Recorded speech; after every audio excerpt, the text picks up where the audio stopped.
صحیح بخاری حدیث نمبر 13۔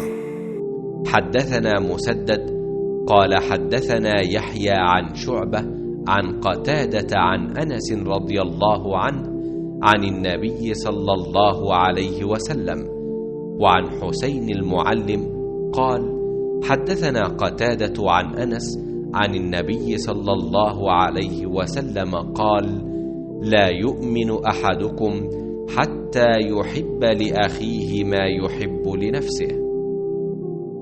حضور اکرم صلی اللہ علیہ وآلہ وسلم نے فرمایا، تم میں سے کوئی شخص ایماندار نہ ہوگا جب تک اپنے بھائی کے لیے وہ نہ چاہے جو اپنے نفس کے لیے چاہتا ہے۔